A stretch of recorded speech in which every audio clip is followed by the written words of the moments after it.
So I hope you came up with some good ideas, because us doctors always need some advice here and there. But the truth is that there is no right or wrong answer as long as you're telling the truth and you're expressing optimism in her case, because there is good reason for optimism. Okay, so um, Sarah's in a specific situation, right? Because she has disability with her pain. However, as I'd mentioned, many older children and adolescents with functional abdominal pain alone without disability can be reassured that the pain is not harmful or due to the disease that they are often suspecting.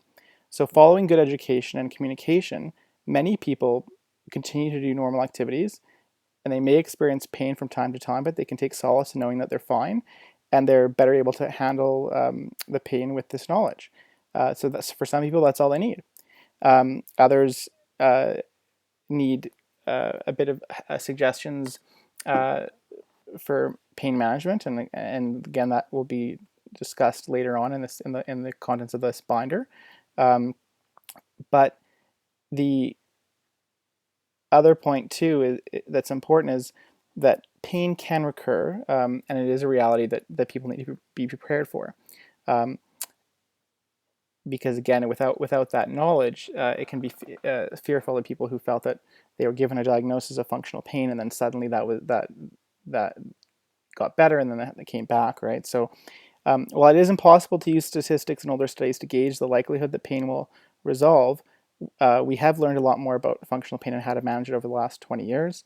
And children and adolescents with these conditions are not old enough for us really to know how they will do as adults, but we generally feel as though um, uh, there is a reasonable chance that pains like this can recur, or that they can persist into adulthood.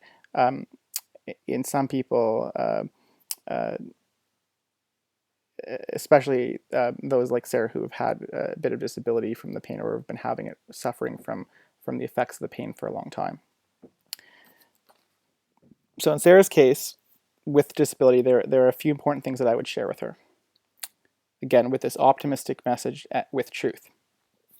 So first is that when the suffering and disability are severe, as in her case, she's unlikely to get better without acceptance of the diagnosis by her and the family. So this is an important first step in her management that is now out of the way, and I think that's a really positive thing that was achieved over the last visit with the gastroenterologist. Second is that the pain can continue as an adult or go away and come back later in life, like I had mentioned. So curing the pain is achievable, but it's not the main goal, and it cannot be done without her work. The main goal should be to guide her how to best manage the pain, both now and in the future, so as to limit its impact. Um, as I said, we don't want to just simply cure the pain. We want you to do even better than that. We want you to get back to your full activity as you were before, and we want you to be able to prepare for the possibility of pain in the future and be able to manage that as well should that arise. So she is in the best position to help herself, and that's really important. Because she's the one that is going to know what the goals should be to get her back to her regular activity level, and also to get her through and identify some of those obstacles that may be there down the path for her. So her participation in the treatment is crucial, as well as her ability to take leadership and coordinate or organize things that she needs to help manage her pain and symptoms. If she reliably participates, there is a great chance that she will partly or fully recover from this alone, and that refers both again to the pain and suffering, as well as her ability to return to her normal daily activities. Last, I think this is an important part, is that the treatment and participation may need to involve other team members. So this is not to say that this is all on Sarah, but because she may need other individuals within the healthcare team to help her understand what those obstacles may be, which are keeping her from getting better. So, for example, the success of treatment is known to be affected by anxiety, depression, negative life events, and other stressors, and these would need to be addressed.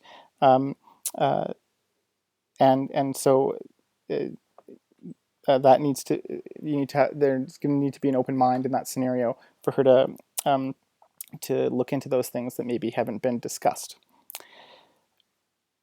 And finally, the support of a doctor is also important, and that will and should be continue to be available for her and the family during this time, as well as looking at the other key players in the activities that she has enjoyed and have been a part of her regular daily life.